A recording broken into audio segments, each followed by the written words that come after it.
우상 숭배에서 벗어나라. 우상 숭배에서 벗어나라입니다.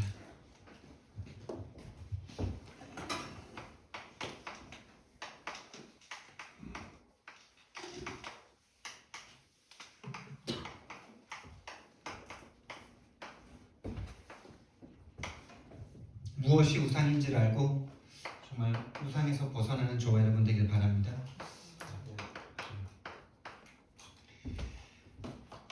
우상 숭배가 무엇입니까?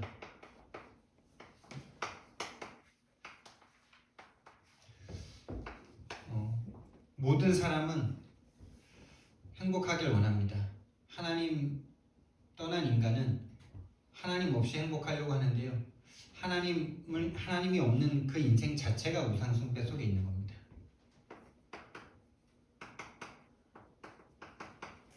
하나님 없는 인생 자체가 우상 속에 있는 거고 우상 숭배 속에 있는 거죠. 그 우상의 종류는 두 가지인데 눈에 보이는 것과 안 보이는 겁니다. 눈에 보이는 형상을 섬기는 자들이 있어요. 종교 생활을 하는 사람들이겠죠. 만들어진 형상에다 절을 하고 정한수를 떠놓고 기도하고 무당을 찾아가고 마리아 발을 만지면서 기도하고 이런 사람들이 눈에 보이는 우상 숭배를 하는 사람들이에요. 여기에는 좀 좀 직접적인 재앙이 오기도 해요. 실제로 직접적인 재앙 속에 있기 때문에 또 그 우상을 더 섬기죠. 이 다람쥐 쳇바퀴 굴러가듯이 악순환의 고리가 점점 더해지듯이 형상을 놓고 우상 숭배를 하면요, 응답도 오는데 저주도 계속 같이 와요. 우리 집안이 그랬어요. 시골에 복음 없는 모든 사람들이 그랬어요. 우상을 섬깁니다. 뭔가 신주단지를 모셔놓고 우상 숭배를 합니다. 무당을 모셔다가 구슬합니다. 근데 당장 문제 해결됩니다. 근데 더 큰 문제 옵니다. 계속 이게 반복이에요. 계속 반복이에요. 절대 그 굴레에서 벗어날 수가 없습니다. 그럼 형상을 만들어 놓지 않고 사는 사람들은 그럼 우상 숭배 안 하는 사람들입니까? 옛날에 교회 다닐 때는 그렇게 생각했잖아요, 우리가. 그렇죠? 형상 만들지 않고 그냥 일반적으로 사는 사람들이 더 많습니까? 우상한테 가서 절하는 사람들이 더 많습니까? 거의 절대 다수는 우상 숭배 안 하는 것처럼 보여요. 열심히 학교 다니고 최선을 다해서 살고 성공과 가족과 자기의 행복을 위해서 최선을 다해서 열심히 다 하지 않습니까? 그 사람들은 우리는 예전에는 그 사람들 부러워하고 그랬잖아요. 진짜 근데 그게 더 큰 우상이라는 사실 우리가 다락방 만나서 알지 않았습니까? 이 흐름을 통해서 그 사람들이 얼마나 큰 우상 숭배 속에 있는지 지금 우리가 깨달아지고 있는 거 아닙니까? 눈에 안 보이는 우상, 이게 더 무서운 거예요, 여러분. 눈에 안 보이는 나의 것, 나의 성공 속에 완전히 우상 숭배하고 있잖아요. 돈을 숭배하잖아요. 눈에 안 보이는 나 자신을 계속 강화시키잖아요. 가족이 나의 우상이잖아요. 삶에 완전 집착합니다. 눈에 보이는 삶에 완전 집착해요. 그래서 자기를 딱 건드리면은 교회도 뭐가 없는 거죠. 예를 들어서 제가요, 옛날에 우리 제주도 계속 한 달에 한 번씩 갈 때 있었잖아요. 그때 이제 이렇게 펜션에 모였는데 이제 우상 이런 거 이제 대해서 얘기를 할 때, 그럼 금메달 따는 사람들은 죄인이냐?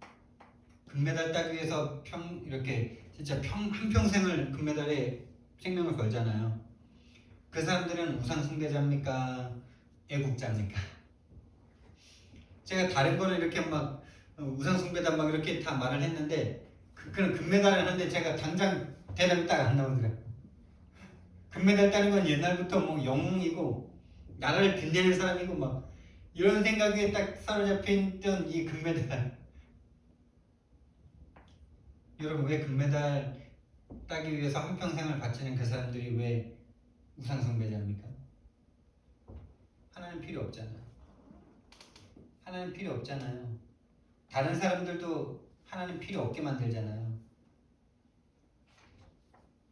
여러분, 박지성이가 불교 신자잖아요. 근데 그 친구가 프리미어리그에서 뭐 차범근 이후로 가장 성공한 사람 중에 한 명 아닙니까? 그 친구가 전파하는 불교의 전도는 어마어마할걸요. 근데 우리 박주희는 어떻게 됐습니까? 그러니까 이런 어떤 문화적인 이런 거에 완전 속아서요. 뭔가 나라를 빛내고 뭔가 그러면은 그건 우상 숭배가 아닌 것처럼 이렇게 생각되는 그 생각 속에 제가 어느 정도 있었더라고요. 그럼 이런 것들이 오히려 더 큰 우상 숭배고 더 큰 죄악일 수 있는 거죠. 예를 들면 해적선 탔는데 금메달 타는 거예요. 해적선 안에서 서로 금메달 놓고 경쟁하면서 성도들은 근데 그 해적선에서 벗어났는데 해적선으로 다시 들어가서 경주를 하고 있으면서 그 금메달, 오직 그 금메달, 거기에서 그 해적선에 빠져있는 그 한 사람을 구해내기 위해서 금메달을 따기 위한 그 경쟁 속에, 그 경기 속에 있는 자기 정체성을 모르고 금메달 따는 게 하나님께 영광이야. 완전 눈이 바뀐 거죠. 금메달 따는 게 영광 아닙니다. 금메달을 향해서 달려가고 있는 그 우상 숭배자들을 건져내는 게 하나님께 영광이지. 할렐루야. 이해되세요? 해적선 안으로 들어가고 해적선 안에서 벗어났는데 이제 하나님이, 하나님의 자녀들도 근데 이 속에서 같이 살아야 되잖아요. 그러니까 해적선 안에 해적선이 아닌 곳에 우리가 있는 거야. 이거 이해되세요? 거기서 같이 살아가야 돼. 근데 이 정체성과 이 신분에 대한 정체성을 잃어버리니까 금메달 따는 게 하나님께 영광이에요. 정말 여러분 그 착각에서 빨리 벗어나야 돼요. 불신자들은 그거 보고 하나님 욕합니다. 그거 보고 절대 하나님 안 믿습니다. 하나님 믿어도 360일로 하나님 우상 숭배를 하나님 믿는 거지 하나님 믿는 거 절대 아니에요. 우리는 거기서 금메달을 딸 수도 있고 안 딸 수도 있는 거죠. 실력이 되어서 금메달을 딸 수 있다면 따면 되는 거고 아니면 안 따도 돼요. 그것 때문에 하나님의 영광 받고 영광 못 받고 그런 불쌍한 하나님 아니에요. 금메달이 필요한 하나님 아니에요. 죽어버린 한 생명을 살리는 게 하나님의 소원이고 하나님의 사랑이지요.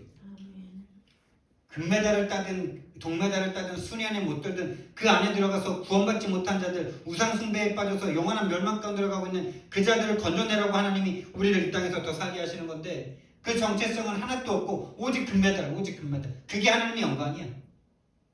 그거 하나님 영광 아니에요. 진짜 내 영광이에요. 그냥 돈 버는 거예요. 그게 우리의 정체성 아니에요. 우리의 정체성은 하나님을 떠나 죄와 사단 때문에 죽어버려 본인이 해적선에서 우상 숭배하고 있는 줄도 모르고 살아가는 그 한 명에게 정확한 복음을 전하고 정확한 인생과 정확한 영적 문제를 증거하고 거기서 벗어나게 하는 거죠. 점점 선명해지는 거죠. 이런 복음들이. 그때는 제가 당장 대답이 안 나오더라고요. 왜냐? 어렸을 때 금메달 따는 언니 누나들을 위해서 막 기도하고 이랬거든. 88 올림픽 하는데 막 우리 선수들이 막 일기가 질까 막 그 찰나 막 그 어떤 진짜 긴박한 그 상황에 어머니가 야 빨리 밖에 나가서 기도하고 이래가지고 우리 문 열고 나가가지고 추운데 막 기도하고 들어가고 이랬다니까. 그 금메달 따는 게 우리나라에는 좋은 건데 외국에서 보면요. 그렇잖아요. 우상 숭배, 하나님 없는 인생 자체가 우상 숭배 속에 있는 것입니다. 다시 말하면 그리스도가 필요 없는 인생이에요. 여러분과 제가 계속 속할 수 있는 거죠. 오늘 하루를 살면서 여러분과 제가 매일매일 살면서 그리스도 필요한 나를 발견하고 계십니까? 그리스도가 필요한 나를 고백할 수 없고 그리스도가 필요한 내가 안 보인다면 우리는 어느새 이 속으로 들어가서 그 속에 동화된 상태로 살아가고 있는 중이에요. 구원 못 받았다는 말이 아니에요. 동화돼서 그 현장 속에서 금메달을 향해서 달려보고 있는 그 사람들처럼 나도 똑같은 상태로 이미 됐단 말이에요. 그리스도가 나에게 필요하고 저 사람에게도 그리스도가 필요하다는 이 생각이 없는 상태로 살아가는 그 모든 순간이 어쩌면 우리도 우상에게 동화된 상태라는 말이죠. 진짜 무서운 상태고 저게 영적 전쟁이죠. 그래서 우리에게 필요한 것은 쉬은 자의 은혜가 필요합니다. 쉬은 자의 그리스도의 피가 필요합니다. 쉬은 자의 은혜가 필요합니다. 할렐루야. 이 복음 아니면 안 된다는 그 신앙 고백을 계속하시기 바랍니다. 하나님 말씀에 순종할 수 없는, 불순종할 수밖에 없는 나를 고백하시고요. 하나님을 의식주보다 하나님을 믿을 수 없는, 불신앙할 수밖에 없는 나를 인정하시고요. 하나님 앞에, 하나님이 세우신 권위 앞에, 하나님이라는 그 말씀의 권위 앞에 복종할 수 없는, 불복종할 수밖에 없는 나를 인정하고 그리스도의 피가 필요하다는 나를 고백하시는 그 고백이 필요합니다. 그게 바로 예배자입니다. 그게 바로 제사입니다. 정말 저와 여러분이 회개해야 될 것이 있다면요, 우리 인생 가운데 정상적인 신앙생활을 했다면, 진짜 하나님의 생명을 가진 신앙생활을 했다면 불신자가 살아나고 불신자가 전도되고 이 전도된 불신자가 치유되어서 서밋되어서 후대를 살리는 일 가운데 우리가 함께 세계복음하고 있어야 되는데, 우리가 평생 신앙생활 했는데 이 세 가지가 나에게 없다면 우리는 이걸 회개해야 되는 겁니다. 정말 저와 여러분 남은 인생 가운데 이 세 가지 뜰이 우리 인생 가운데 세워지는 참된 은혜가 있기를 예수님 이름으로 축원드립니다. 이건 교회 건물을 말하는 게 아니에요. 교회 어디 건물은 이방인의 뜰, 여긴 치유의 뜰, 여긴 아이들의 뜰, 이래서 아이들 모아놓고 이런 코미디 하면 안 됩니다. 우리는요. 지금까지 계속 그런 신앙생활 했잖아요. 다락방 안에서도. 지금도 다락방 안의 교회들도 그렇게 하고 있어요. 지금. 여러분 한 사람이 세 뜰이에요. 여러분. 그 한 사람이 있으면 그 교회는 세 가지 뜰이 있는 거예요. 성전을 말하는 거 아니에요. 눈에 보이는 성전 말하는 거 아니에요. 저와 여러분의 신앙생활이고 성전의 신 그리스도를 가진 사람은 이 세 가지 뜰이 인생 가운데 나올 수밖에 없는 겁니다. 이 세 가지가 나에게 나오지 않았다면 우리는 인정해야 돼요. 나도 모르게 눈에 보이는 우상이든 눈에 안 보이는 우상이든 여기에 나도 어느새 동화되어서 이것을 위해서 내가 신앙생활을 했구나. 내가 했던 모든 신앙생활은 우상숭배였구나 라고 고백할 수 있다면 정말 하나님의 은혜인 거죠.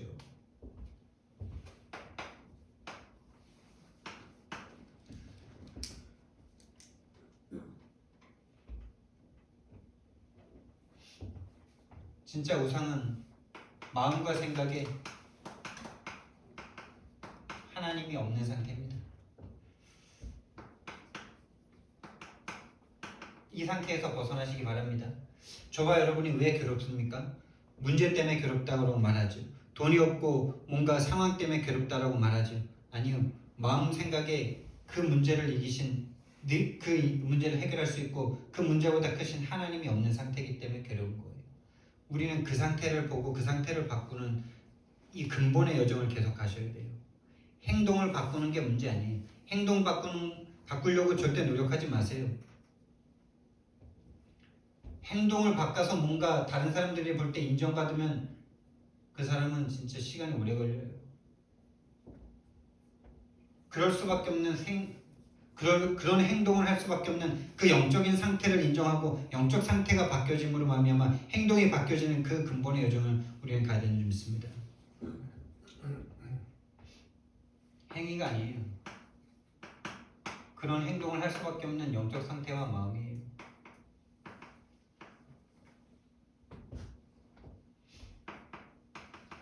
마음이 하나님이 없는 상태잖아요. 그래서 그런 행동과 선택과 행동이 나오는 거잖아요. 마음과 생각이 하나님이 없는 상태는 당연히 오로지 나밖에 없죠. 나의 것, 나의 성공, 내 가족, 나의 것 중에 제일 중요한 게 내 가족이죠. 거의 그렇죠. 돈, 내 가족. 그리고 성공은 뭐 큰 성공을 우리는 바라지 않잖아요. 조금 더 나은 삶. 지금 이 상태 속에서 조금만 더 괜찮으면 괜찮은데 이런 거를 우리가 바라잖아요. 근데 그것도 똑같은 상태라는 게 보여야 됩니다. 나의 것, 나의 성공 외에는 없어요. 여러분 진짜 하나님이 없는 상태에서는요 나 외에 나와 내가 원하는 것 이거 외에는 생각 자체가 안 되잖아요. 생각 자체가 아예 없어요. 나를 딱 보면 그래요. 내 생각이 딱 사단에게 잡혀가지고 고통 속으로 빠져들어갈 때 두려움과 불안과 불신앙으로 내가 빠져들어갈 때 도저히 여기서 벗어날 수가 없어요. 나와 내 중심적으로 나를 쳐다보고 내 수준으로 나를 쳐다보고 내가 가진 것으로 나를 쳐다보면서 좌절하고 낙심하고 두려움에 빠질 때 벗어날 수가 없더래요. 목사인 제가 그래요. 목사인 제가 그런데 뭐 성도들은 더하면 더해죠. 나와 내가 원하는 것 외에는 생각 자체가 안 들어요. 생각 자체가.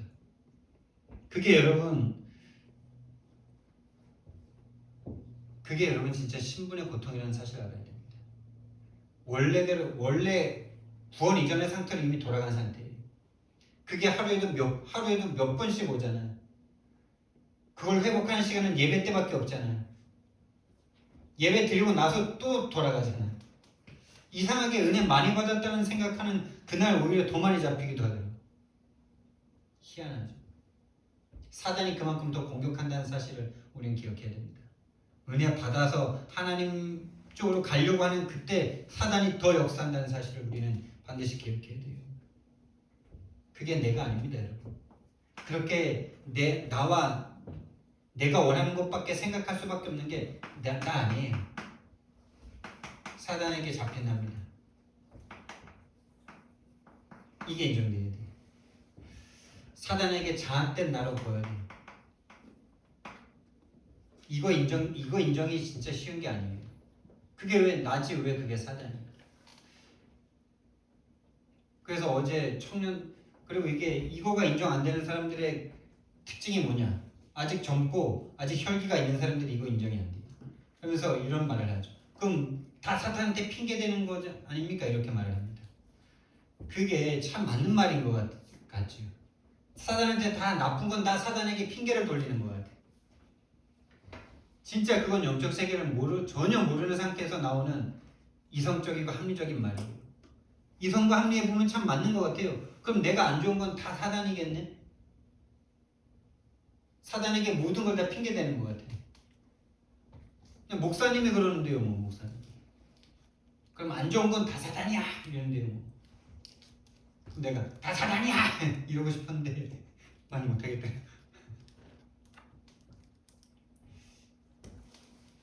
그러니까 근본 자체가 서로 안 통하는 상태예요. 하나님을 떠나 죄와 사단에게 잡힌 인간의 그 상태는 절대 불가능한 상태, 전적 타락의 상태라는 게 서로 안 맞는 상태예요. 머리로는 들어서 아는데 실제로 인정이 안 돼. 내가 계속 할 수 있다는 생각이 올라와. 할 수 있죠. 세상 일에 대해서는 할 수 있어요. 마귀에 대해서는 절대 이길 수 없어요. 영적 세계에 대해서 죄에 대해서 벗어날 수 있는 그거는 절대 할 수가 없어요. 지옥에서 절대 스스로 벗어날 수가 없어요. 그걸 말하는 건데 그 절대 불가능을 말하는 건데 자꾸 육신적인 해석을 하는 거죠. 그러니까 말 자체가 안 통하는 거죠. 기다려야 돼요.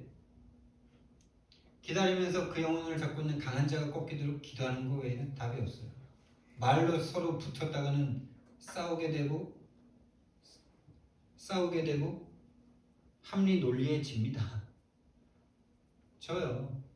그래서 예수님이 십자가에 못 박혀 죽으시잖아요. 죽어야 돼요.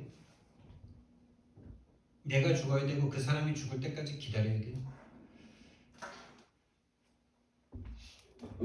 귀신이, 악령이, 마귀가 세상 장악했습니다, 여러분. 이게 성경이 말하는 세상입니다. 개인을 장악했습니다. 모든 개인을 다 장악했어요. 그래서 안 그러고 싶은데 그냥 태어난 것 자체가 우상을 섬겨야 돼요. 우상을 잡아야 돼요. 그래야지 행복해요. 하나님을 놓친 인생, 하나님 없이 행복해야 되는 그게 우상인데 어떻게 우상을 안 할 수가 있습니까? 당연한 거죠. 운명 같은 거예요. 행복해야 되니까 행복 안 하고 싶은 사람이 어디 있어요? 행복 안 하고 싶은 사람은 죽어야죠. 그러니까 그냥 우상은 그냥 정상적인 거예요.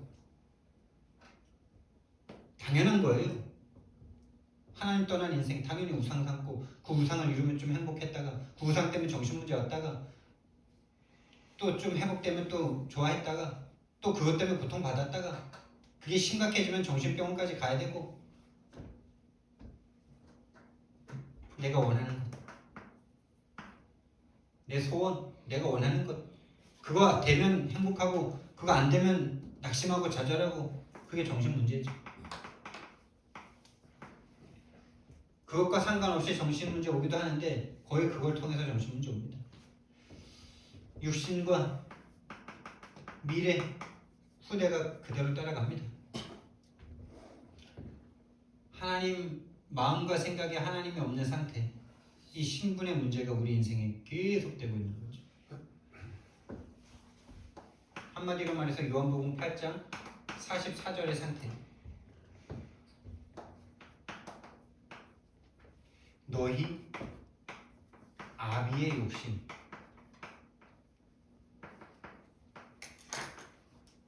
너희 아비가 누굽니까? 마귀입니다. 너희 아비 마귀, 너희는 너희 아비 마귀에게서 났으니 너희 아비의 욕심대로 너희도 행하고자 하느냐.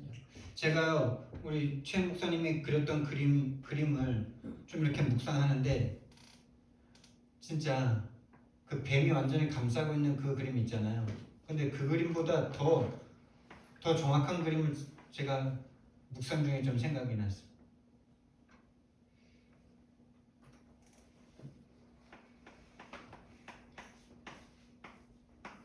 뱀이 감싸고 있는 정도가 아니라 뱀 자체예요. 그냥 내가 나를 보니까 그래. 어디서 이런 생각이 올라오는지, 어디서 이런 진짜 살인의 마음이 올라오는지. 어제도 막 그런 마음 막 올라오더라고. 5만 원 같은.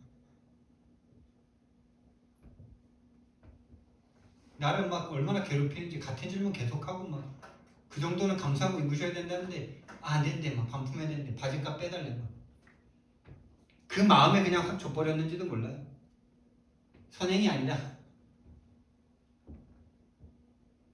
그리고 또 그렇게 줬으면은 알아서 양심적으로 얼마 또 주길 바라는 마음도 있고 막 또 막 그냥 마음이 막 얼마나 막 복잡하고 막 들었다 놨다 막 그렇게 행동한 것에 대해서 뿌듯했다가 또 아쉬웠다가 그런 인간이 화났다가 막 야 진짜 그 영적 문제 있는 인간 한 명에게 내가 완전 시달려.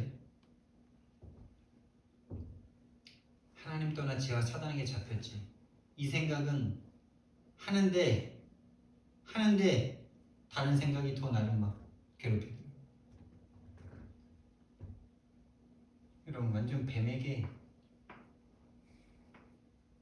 우리 이 척추 이 그림 딱 그리고 나니까 우리 그 파묘에서 그 못을 박은 게 아니라 그 일본 장군을 못 삼아서 이렇게 수직으로 박아놨잖아요. 그 장군이 못이잖아요. 딱 맞더라고요. 뱀을 박아놨어. 우리나라의 그 영적 그거를 없애기 위해서, 이기기 위해서. 또 보니까 척추가 또 뱀 모양이야. 또 이렇게 약간 휘어가지고.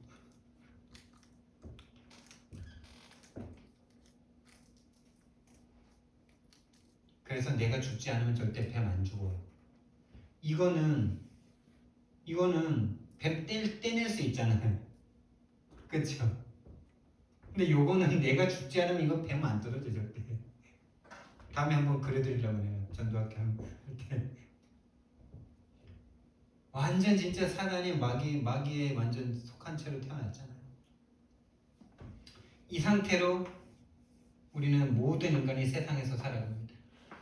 사단이 심습니다. 문화를 가지고 여기 올라가면 행복하다. 또 여기에서도 조금 더 위로 올라가면 여기에서도 행복하다.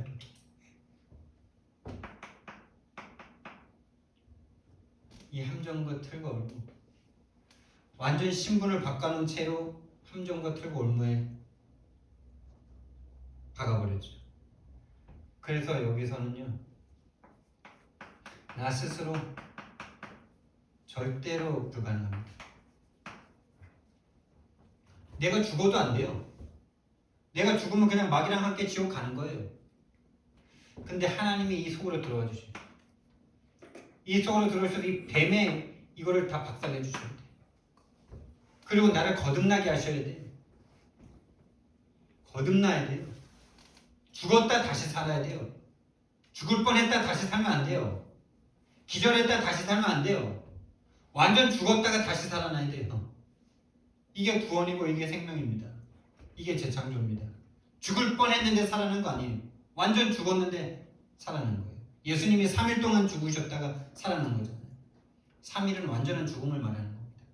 완전히 죽었어요. 우리는. 완전 사단에게 장악된 채로 태어났어요. 이걸 운명이라고 합니다. 절대로 여기서 벗어날 수가 없어요. 절대로 벗어날 수 없습니다. 정말 이 세상에서 일어나는 모든 끔찍한 사건 사고들, 또 우리가 일제시대 때 당했던 그 원인과 이유 없는 그 죽음들 있잖아요.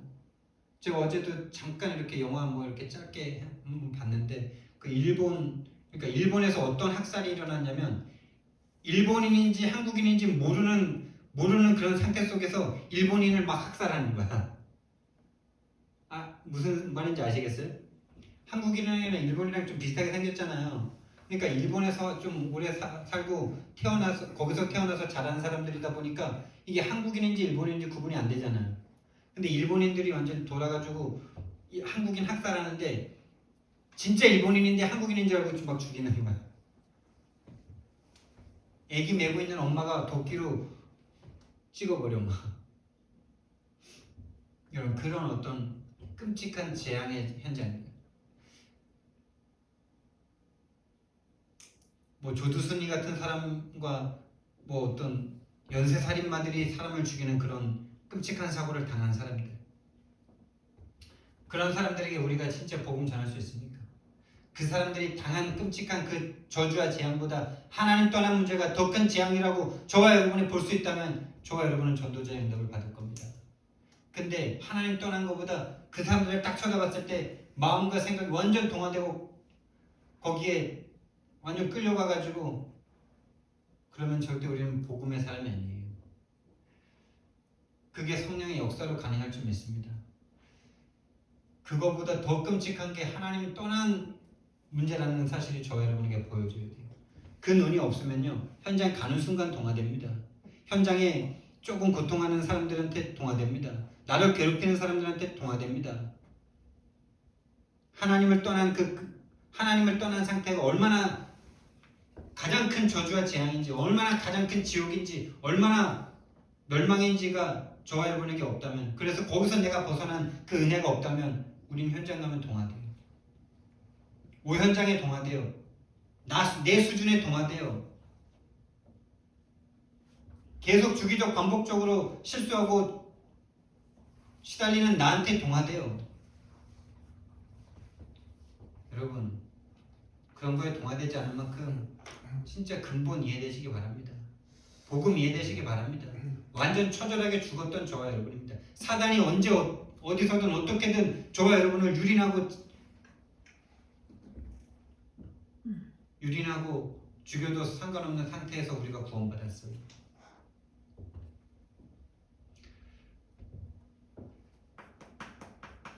신분의 문제, 신분의 고통, 하나님 떠난 고통이 가장 큰 고통으로 저와 여러분에게 정말 믿어지길 바랍니다.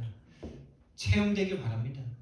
하나님 떠난 고통이, 하나님 떠난 저주가, 하나님을 배반하고 떠난 저주가, 하나님을 반역하고 떠난 그 저주가, 사단에게 잡힌 그 저주가 이 세상에 참혹한 그 어떤 살인과 어떤 것보다도 더 끔찍한 일이라는 사실이 정말 깨달아지지 못하도록 지금도 역사하는 게 사단이에요. 그 하나 때문에 모든 저주와 재앙이 인간에게, 그런 사람들 쳐다보면 진짜 우리는 마귀라 그러잖아요. 마귀. 살인하면서도 전혀 죄책감이 없고 막 그런 끔찍한 살인마들을 보고 마귀라 그러잖아요. 살인마라 그러잖아요. 살인마귀.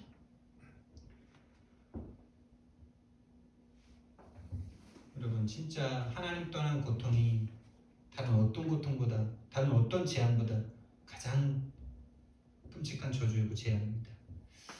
노예, 포로, 속국,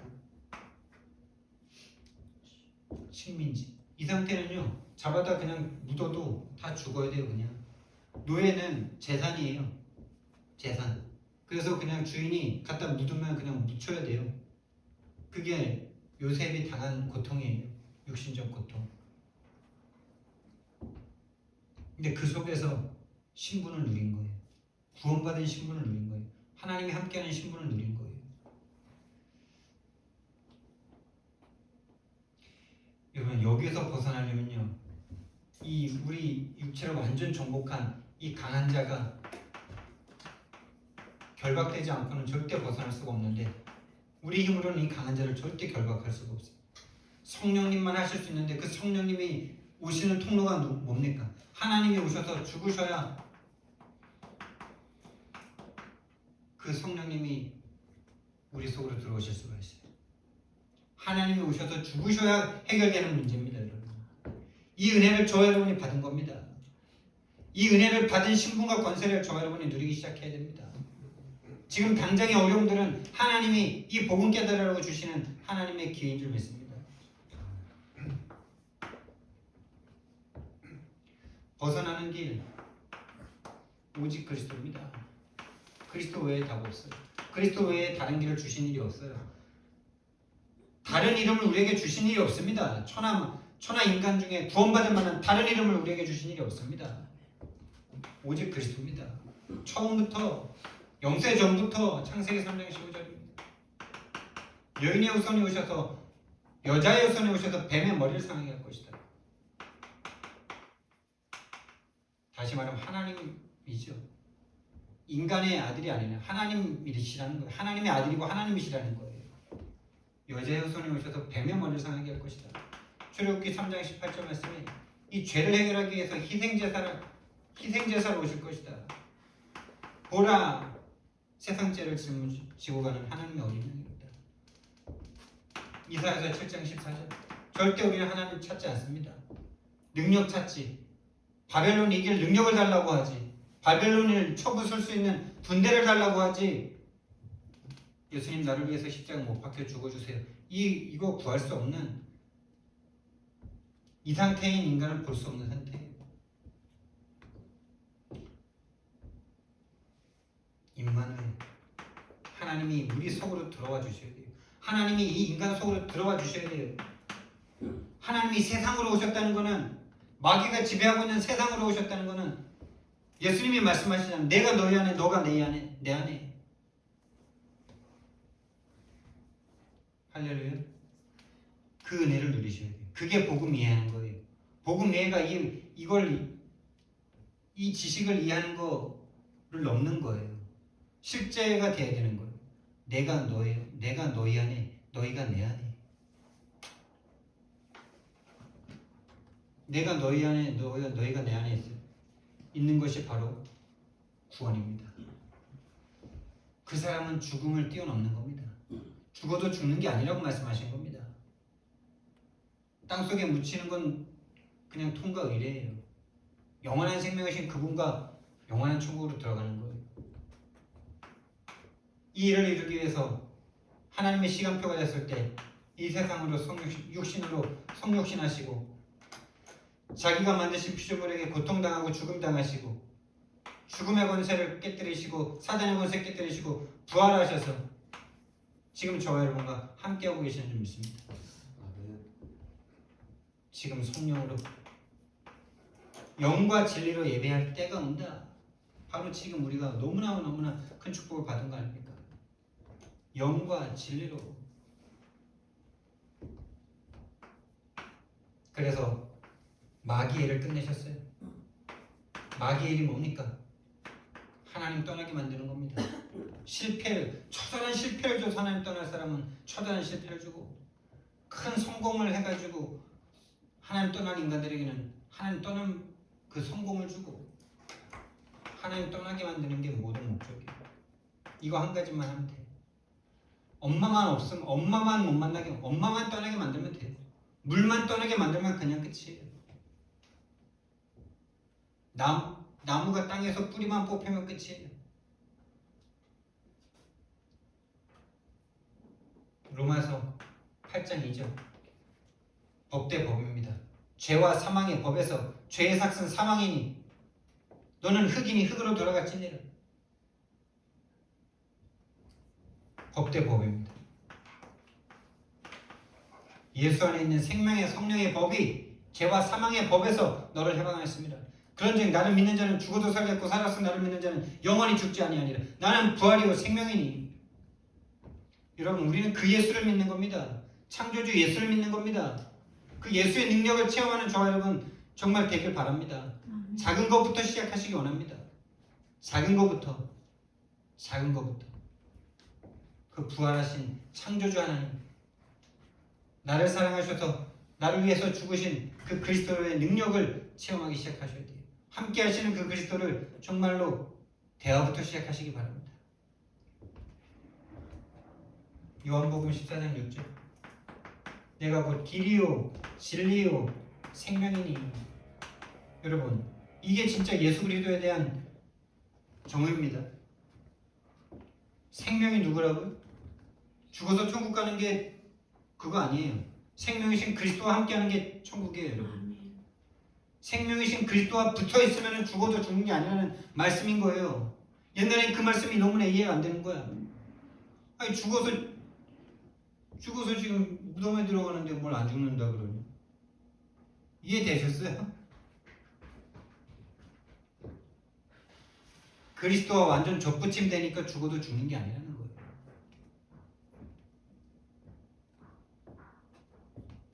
진리 뭐가 진리입니까 여러분?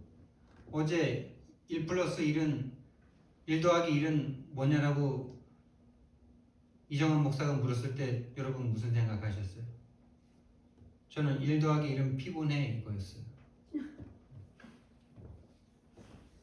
1 더하기 1은 피곤해요. 안 그래요? 하나 더하기 하나는 하나 무한대 하나든지 무한대든지 부부가 한 사람이 한 사람이랑 만났는데 무한대의 후손이 나오잖아요. 아담과 하와가 만났는데 우리가 나왔잖아요. 뭐 여담이었는데요. 진리가 뭡니까? 진리는 그리스도라고 본인이 말씀하십니다. 이거 이렇게 말할 수 있는 분은 예수 그리스도밖에 없어요. 그래서 그리스도는 죄송합니다. 미친놈이든지 진짜 하나님이든지 둘 중에 하나지 그 중간은 없다라고 어떤 신학자가 말을 했어요. 내가 곧 진리다라고 말할 수 있는 인간이 어디 있어요? 부처는 진짜 진실해가지고 자기는 아무것도 답을 못 얻고 간다 이렇게 말했잖아요. 진실한 인간이 예수님만 이렇게 말했어요. 내가 진리고 내가 생명이라고. 이건 하나님이든지 진짜 미친 인간이든지 둘 중에 하나지 그 중간은 없는 거예요. 성인 군자? 아닙니다. 성인 군자라면 이렇게 말하면 안 되죠. 4대 성인 중에 한 명? 그건 세상 기준에서 말하는 거고요. 우리는요 생명이신 하나님이신 줄 믿습니다. 진리이신 그리스도인 줄 믿습니다. 그러니까 진리가 뭡니까? 그리스도 아니면 죽는다는 겁니다. 그리스도여야만 산다는 겁니다. 그리스도 아닌 건 우상숭배라는 말입니다. 전도자의 말씀처럼 그리스도 중심의 생각 아닌 건 우상숭배다. 그래서 제가 예전 교회를 만나고 한 2개월, 3개월에 제가 쓰레기라는 걸 깨달을 때 그리스도 아닌 인간은 정말 쓰레기일 수밖에 없구나. 이게 그냥 그때 다 깨달아진 것도 아닌데 그리스도와 이 복음도 정확하게 잘 아직 모르는 때였는데 그리스도 놓치는 순간 인간은 쓰레기구나, 죄인이구나. 이게 그때 깨달아지더라고요. 하나님 깨닫게 하시더라니까. 진리 그리스도 아니면은 사단에게 죄에 지옥에 빠져서 죽을 수밖에 없는 이 세상이다. 이게 진리입니다, 여러분. 그래서 그리스도가 왕 제사장 선지자로 오셔서 너희 모든 문제, 모든 지옥의 문제, 죄 문제, 사단 문제 끝냈다. 이게 바로 진리예요. 그분만 우리 인생의 길입니다. 그분만 우리 인생에 무너지지 않는 길입니다. 가다가 배신당하는 그런 길이 아니라 안전한 길입니다. 이 길로 갈 때 좀 힘들고 어렵고 돌밭이 있고 좁은 길이라 할지라도 이 길은 생명의 길입니다. 세상의 길은 넓고 사람들이 보기에 좋아 보여도 결국 낭떠러지로 떨어지는 멸망과 저주와 재앙이 기다리고 있는 그 길은 아무리 넓어도 아무리 벤치를 타고 가도 그 길은 저주와 재앙의 길입니다. 근데 이 길 속에서 울퉁불퉁하고 돌이 있고 그 길을 아주 안 좋은 차로 달린다 할지라도 영원한 천국으로 가는 길이기 때문에 그 길은 행복한 길입니다.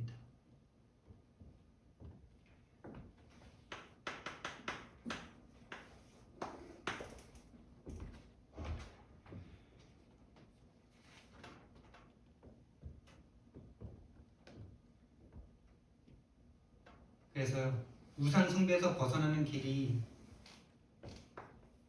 우상에게 집중하지 마시고요. 오늘 성경 1장 출애굽기 20장 3절 말씀에 답이 있어요. 너는 나 외에 다른 신들을 내게 두지 말라. 우상에게 집중하지 마시고 나 하나님 자신 하나님이신 나에게 집중하라는 말이죠. 하나님에게 집중하시라는 말이죠. 그럼 우상은 안 하게 되는 거예요. 할렐루야. 근데 하나님 놓치는 순간 그냥 자동 우상이라니까요. 서론에서 말한 것처럼 하나님 없는 인생, 하나님의 생각과 마음이 없는 그 자체가 이미 우상에 있는 거예요. 나 우상 숭배 안 했는데요.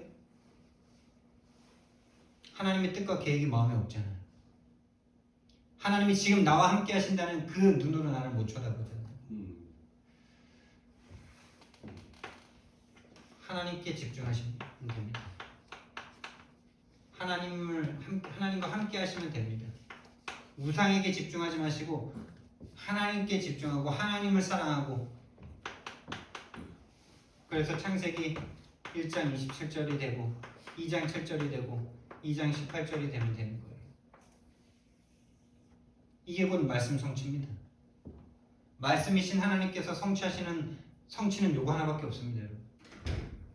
저와 여러분이 말씀이 성취됐다, 하나님이 함께 하시는 게 믿어지고 하나님이 함께 하시기 때문에 평안함이 찾아오고 근심 염려에서 벗어나지는, 그게 말씀 성취입니다. 여러분이 뭔가 헌금했더니 헌금한 만큼 뭔가 응답이 오고 돈이 들어오고, 그건 말씀 성취 아닙니다. 횡재일 수도 있고 오히려 그 안 좋은 걸 수도 있어요. 그게 헌금에 대한 아주 안 좋은 관념을 심을 수가 있어요. 헌금하면 이만큼 들어오네, 그래야지 우리 헌금합니까? 다 드려도 죄송할 만큼 받은 은혜가 크기 때문에 헌금하는 거잖아요. 그게 진정한 헌금이잖아요. 근데 헌금을 했더니 100만 원 헌금했더니 200만 원이 생기, 300만 원 했더니 500만 원 생기. 아니, 그래가지고 우리 집안에 좀 그런 축복을 몇 번 받았더니만 돈에 대해서 하나님을 안 믿어. 우리 장로님이. 내가 먹을 거 내가 챙겨놓고 헌금해야 되는데, 이런 진짜 불신앙이 어디 있습니까? 하나님의 시간표가 됐을 때 우리 어머님 장로님이 얼마나 하나님을 못 믿을 수밖에 못 믿고 있는지 그걸 하나님 증명하게 하실 거예요. 하나님이 내가 나를 보게 하실 때 우리 어머님도 보이기 시작하겠죠. 진짜 우리 어머님도 그러고 싶어서 그런 건 아니잖아요. 본인도 모르게 그렇게 갈 수밖에 없는 상처, 돈에 대한 상처, 어마어마한 돈에 대한 상처 받으셨거든요. 우리 아버지도 돈에 대한 상처를 어마어마하게 받으셨지만 어머니 또한 그 돈에 대한 상처가 서로 맞아서 물려간 거예요. 돈 없어서 학교도 제때 못 들어가가지고 11살 때인가 1학년을 들어갔죠. 우리 어머니. 그래서 다른 아이들보다 키가 이만큼씩 커가지고 뭐 다른 아이들 막 도와주고 이랬다는 걸 영웅처럼 얘기하셨는데, 그 상처가 지금도 하나님을 돈에 대해서만큼 못 믿게 만들고 있는 거예요. 그리고 또 하나님이 하도 헌금을 축복 주고 싶어가지고 헌금하도록 뭔가 이렇게 역사하셨을 때 막 하나님이랑 딜을 해가지고 그거의 3분의 1 뭐 아니면 반 이거 했을 때 막 하나님 어마어마한 축복을 막 쏟아부어 주셨어요. 근데 그 축복 때문에 헌금관과 물질관이 우리 어머님한테 잘못 심겨져 있어요. 다 드려도 죄송할 만큼 은혜로 말미암아 헌금을 하시고 그랬어야 되는데, 그 이제 우리 후대들이 회복해야 되는 내용이겠죠. 그럴 수밖에 없는 거 아닙니까, 부모님, 어머니. 여러분, 말씀 성취 이겁니다. 여러분, 하나님이 함께함으로 노예로도 괜찮아, 감옥 가도 괜찮아, 80년 도망자 신세도 괜찮아, 왕과 나라가 나를 죽이려고 해도 하나님이 함께 하시니까 괜찮아. 이게 말씀 성취입니다. 하나님이 주신 말씀은 이걸 성취하기 위해서 주신 말씀이세요. 할렐루야. 말씀이신 예수님께서 오셔서 성취하신 게 뭐예요? 구원이잖아요. 구원이 뭡니까? 하나님 함께 하는 거죠. 하나님의 형상 회복하는 거잖아요. 하나님은 성경에서 그거 한 가지만 일관되게 약속하시잖아요. 믿는 자들에게, 믿음의 사람들에게. 내가 너와 함께 할 거야. 그러니까 가서 구출해 와. 내가 너와 함께 할 거니까 노예로 가도 괜찮아. 내가 너와 함께 할 거니까 가서 정복해. 강하고 담대하라. 내가 너와 함께 합니다. 그럼 그 하나님 회복하시기 바랍니다. 여러분과 지금 저와 여러분 앞에 지금 어떤 어려움이 있다 할지라도 하나님 함께 하시면 됩니다. 그 작은 믿음부터 회복하셔야 돼요. 우리가 당하는 어려움들, 오히려 우리가 당하는 어려움들, 그 믿음의 영웅들이 당한 어려움에 비하면 진짜 아무것도 아니잖아요. 근데 우리에게 지금 절대적인 문제잖아요. 거기서부터 시작하시면 돼요. 그 문제를 그 문제를 놓고 그 문제를 해결하려고 발버둥치는 게 아니라 그 문제 그대로 인정하고 하나님 함께하는 축복부터 먼저 누리시는 저와 여러분 되길 바랍니다. 그게 바로 예배자죠. 그게 바로 예배죠. 그 문제를 그냥 놓고 그 문제를 그냥 들고 하나님 앞에 나아가세요. 그 문제 따로 떼놓고 여기 예배드리고 집에 가면 다시 그 염려 끌어안지 마시고, 수고하고 무거운 짐진 자들아 다 내게로 오라. 내가 너희를 쉬게 하리라. 모든 짐 다 가지고 오셔야 되는 거예요. 그리고 하나님 앞에 맡겨지는 거예요. 그게 내 문제가 아니라 사단이 지금도 나를 속이고 있는 거라는 게 깨달아지니. 그래서 오직입니다. 그래서 오직 우리는 그리스도만 누리면 됩니다. 그래서 유일상의 삶입니다. 우리의 삶은 이제 다른 거 없어요. 우리가 살아가는 날 동안 하나님 나라가 이루어지는 삶입니다. 그게 좀 느리든 빠르든 이거밖에 없는 삶이에요. 우리는. 이거 외에는 다 마귀 나라 아닙니까? 재창조의 삶입니다. 우리의 앞으로 남은 인생의 작품은 이거밖에 없어요. 아무리 우리가 금메달 딴다 해도 그거 작품 아니에요. 나 죽으면 끝나는 거잖아요. 나를 통해서 새로운 생명이 살아나는 그거만 재창조예요.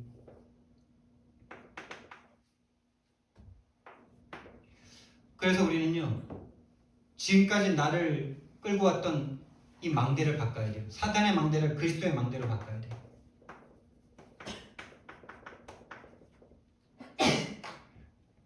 우리는 이제 인생의 여정 가운데 하나님의 나라를 남기는 여정을, 우리의 삶과 인생 가운데 얼마나 하나님의 나라가 내게 성취되고 이루어지느냐, 그것만이 우리 인생의 여정이에요.